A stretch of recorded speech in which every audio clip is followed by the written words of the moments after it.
निर्माण। इसमें सबसे पहला क्वेश्चन जो है वो है, रंग भेद से क्या अभिप्राय है?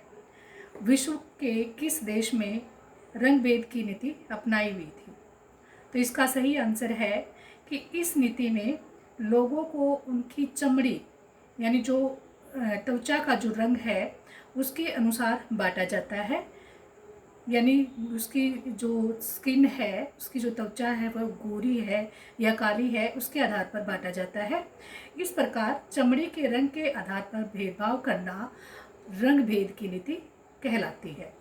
दक्षिण अफ्रीका में जो है स्थानीय जो लोग हैं वो काले रंग के थे, जिसके कारण वहाँ के लोगों के साथ बहुत ज़्यादा भेदभाव होता था और वहाँ की जो आबादी थी 3/4 आबादी थी वो काले रंग की थी, इसलिए वहाँ उनको अश्वेत कहा जाता था। दक्षिण अफ्रीका में अल्पसंख्यक यानी जो अल्पसंख्यक कौन होते हैं, जिनकी संख्या कम होती है संख्या के आधार पर, गोरी सरकार ने यह नीति अपनाई हुई थी। यानी जो संख्या में कम थी, गोरे लोग कम थे, लेकिन उन्होंने वहाँ पे रंग भेद की नीति अपनाई हुई थी। प्यारे बच्चों, अब दूसरा प्रश्न है, दक्षिण अफ्रीका में रंग भेद की नीति की समाप्ति कैसे हुई?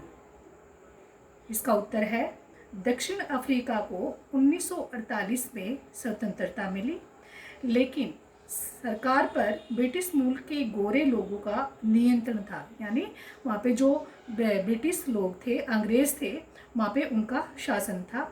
उन्होंने वहाँ पे वही रंग भेद वाली नीति अपनाई हुई थी।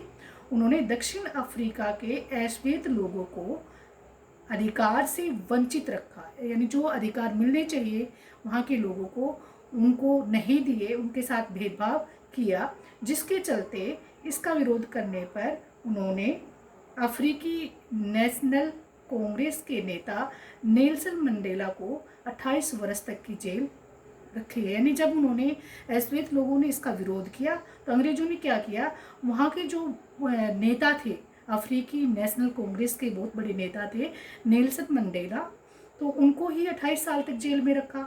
अंत में विश्व समुदाय के दबाव के आगे, यानी जो विश्व के जो देश थे अलग अलग, उन्होंने दबाव बनाना शुरू कर दिया और उनके आगे झुकते हुए अंग्रेजी सरकार ने उनको जेल से आज़ाद कर दिया। अश्वेतों को भी अधिकार प्रदान किए गए और 26 अप्रैल 1994 को मध्य रात्रि में दक्षिण अफ्रीकी गणराज्य का जो ध्वज है यानी झंडा है वो फहराया गया। इस प्रकार दक्षिण अफ्रीका का नया लोकतांत्रिक जो देश है वो बना। इस देश से रंग भेद की नीति की समाप्ति हुई और नए चुनाव हुए तथा वहाँ के जो नेता थे अफ्रीकी नेशनल कांग्रेस के नेल्सन मंडेला, उनको राष्ट्रपति चुना गया। प्यारे बच्चों, आगे जो तीसरा प्रश्न है वो है, रंग भेद की नीति के अनुसार दक्षिण अफ्रीका की सरकार ने कौन सी दमनकारी नीतियां अपनाई, वर्णन कीजिए।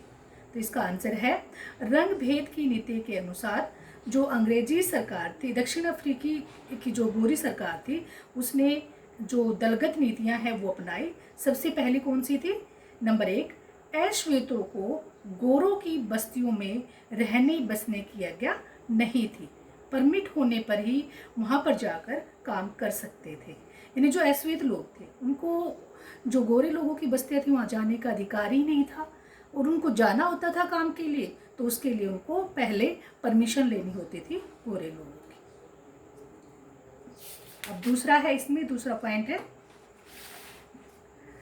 अश्वेतों को रेलगाड़ी, बस, टैक्सी, होटल, अस्पताल, स्कूल और कॉलेज, पुस्तकालय, सिनेमा घर, नाट्यगृह, समुद्र तट, तरणतल और सार्वजनिक शौचालयों तक में जाने नहीं दिया जाता था। यानी जो सार्वजनिक स्थान थे वहाँ पे भी उनके ऊपर पाबंदी लगाई गई थी, वो वहाँ नहीं जा सकते थे।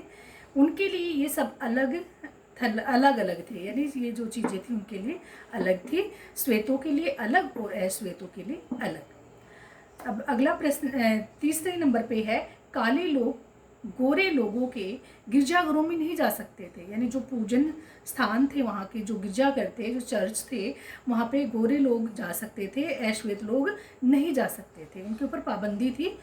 नंबर 4, अश्वेतों को संगठन बनाने और इस भेदभावपूर्ण व्यवहार का विरोध करने का अधिकार भी नहीं था, यानी वो विरोध नहीं कर सकते थे, उनको विरोध करने का अधिकार नहीं दिया गया था। अगला प्रश्न है प्यारे बच्चों, सामाजिक न्याय से आप क्या समझते हैं? इसका आंसर है नागरिकों के साथ उनकी जाति, धर्म और लिंग के आधार पर कोई भेदभाव न करना सामाजिक न्याय कहलाता है।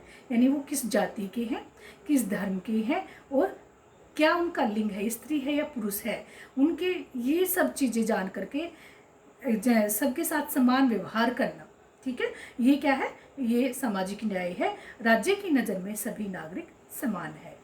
प्यारे बच्चों, अगला प्रश्न है, किसी भी लोकतांत्रिक देश के लिए संविधान क्यों महत्वपूर्ण होता है, स्पष्ट कीजिए। यानी जो संविधान है वो एक देश के लिए क्या मायने रखता है, उसके महत्व के बारे में बताना है।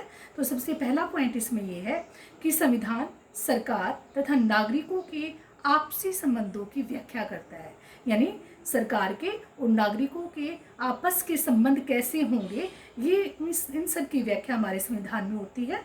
दूसरा, ये सत्ता के दुरुपयोग को रोकता है।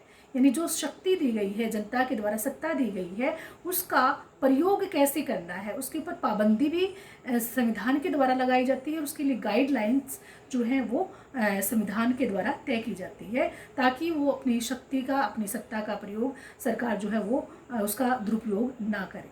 नंबर 3, ये सरकार की सत्ता व शक्ति का स्रोत है। यानी संविधान में ही सरकार की शक्तियों के बारे में और सत्ता के बारे में पूरी जानकारी होती है, लिखा होता है संविधान में। और अगर कहीं सरकार कहीं से हट करके काम करती है तो उसके खिलाफ जो है जो प्रस्ताव है वो पारित किए जाते हैं और उनके खिलाफ आवाज़ उठाई जाती है। नंबर 4, सरकार के तीनों अंगों के आपसी संबंधों की व्याख्या करता है। यानी संविधान के जो सरकार, उनके 3 अंग कौन से हैं? कार्यपालिका, विधानपालिका और न्यायपालिका, ये 3 अंग हैं। तो इनके कार्य जो है वो क्या क्या होंगे और इनके आपस में संबंध क्या होंगे, ये भी संविधान के द्वारा निश्चित किया जाता है। नंबर 5, संविधान सरकार व नागरिकों के संबंध तय करता है। यानी सरकार के और नागरिकों के बीच कैसे संबंध होंगे, ये भी हमारा जो संविधान है, जो देश है उसके संविधान के द्वारा इसकी व्याख्या की जाती है। तो प्यारे बच्चों, आज सिर्फ इतना ही। Thank you.